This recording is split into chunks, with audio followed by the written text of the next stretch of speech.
atividade de ciências, na apostila, páginas 28 a 30. As plantas se reproduzem. Uma das características dos seres vivos é a sua capacidade de reprodução. As plantas podem se reproduzir de diversas maneiras, mas a maioria delas tem flores. As flores são os órgãos responsáveis pela reprodução da maioria das plantas. Em geral, elas têm pétalas coloridas, são perfumadas e produzem néctar, o que atrai alguns alimentos. O que é néctar? É um líquido açucarado produzido pelas flores. O néctar é alimento de borboletas, beija-flores e outros animais. Então, é o néctar que chama a atenção dos outros animais que chegam até as flores. No miolo das flores existe uma parte feminina ou masculina. Algumas flores têm as duas partes. A parte masculina produz grãos de pólen. Para que a reprodução aconteça, os grãos de pólen devem chegar até a parte feminina da flor. Esse processo é conhecido como polinização e pode ocorrer com o auxílio de insetos, morcegos, aves, vento e água. Então, para a flor se reproduzir, é preciso ocorrer esse processo de polinização, com a ajuda de insetos, morcegos, aves, vento e água. A tia vai mostrar um vídeo para vocês que explica melhor o que é polinização. Então, esse é o vídeo Tipos de Polinização. Os insetos são atraídos às flores por cores vivas e perfumes. Os grãos de pólen grudam no corpo do inseto e são levados até outras flores, realizando a polinização. Algumas plantas se reproduzem através da polinização pelo vento. Essas plantas normalmente têm flores pequenas e sem graça. Também não produzem aromas ou néctar para atrair insetos. Em vez disso, elas têm grandes anteras suspensas, que produzem muitos grãos de pólen. O vento pode facilmente dispersar esses pequenos grãos, de modo que alcancem outras flores.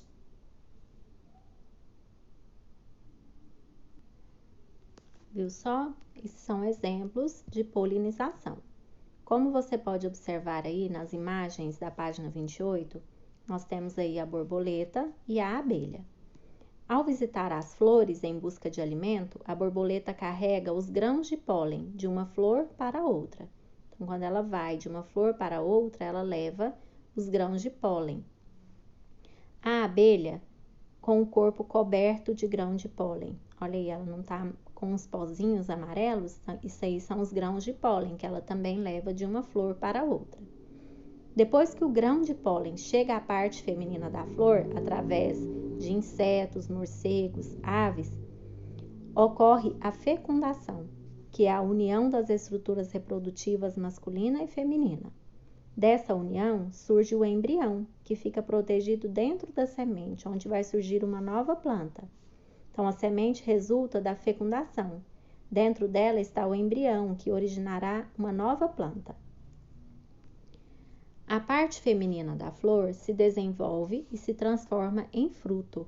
Podemos dizer, então, que a partir das flores formam-se os frutos e as sementes, as quais darão origem às novas plantas.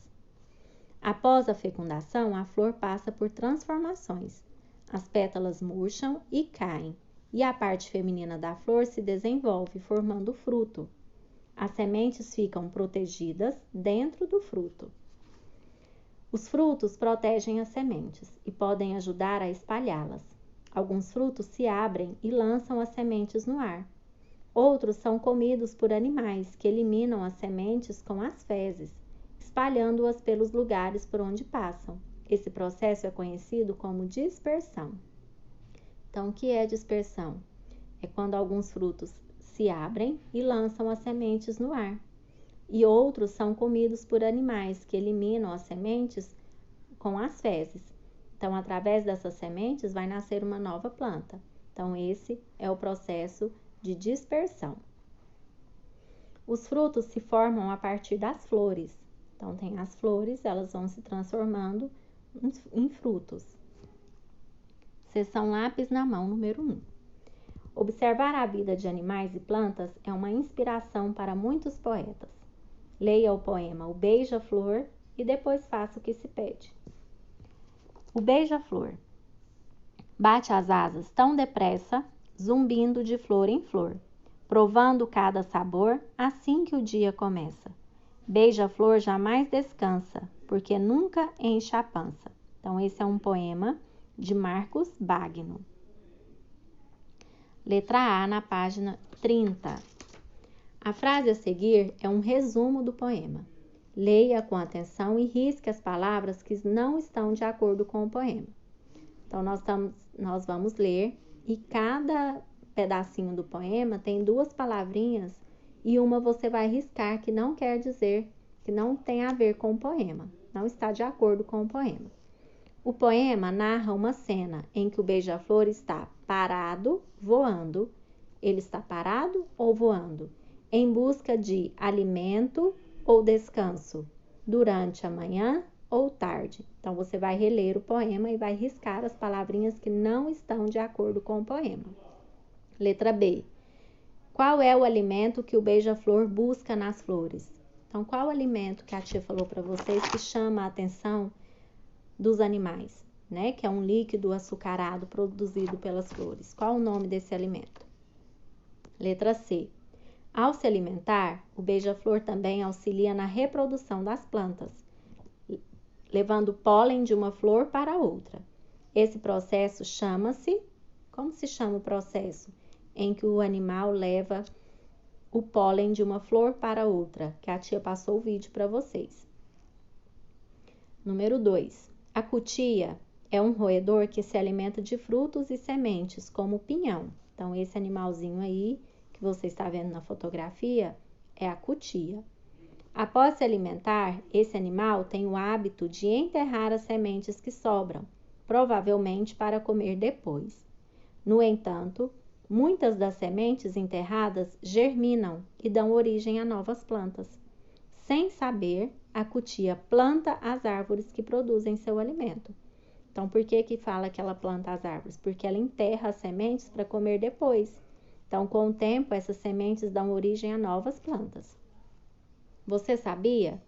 O pinhão é a semente do pinheiro do Paraná, árvore comum no sul do Brasil. Ele serve de alimento para muitos animais da floresta e para as pessoas, que costumam comê-lo assado ou cozido. Então, esse aí é o pinhão, que é a semente do pinheiro do Paraná. Letra A. Quando enterra os pinhões, a cutia ajuda a espalhar essas sementes na natureza. Esse processo é chamado de fecundação, de dispersão ou de polinização. Letra B. De que outras formas os animais podem contribuir com a reprodução das plantas? Então, que outras formas pode ocorrer a reprodução das plantas em que os animais contribuem? Os animais que se alimentam de frutos e, ao defecarem, liberam as sementes em diferentes locais, ou ainda sobre os animais polinizadores, como os beija-flores.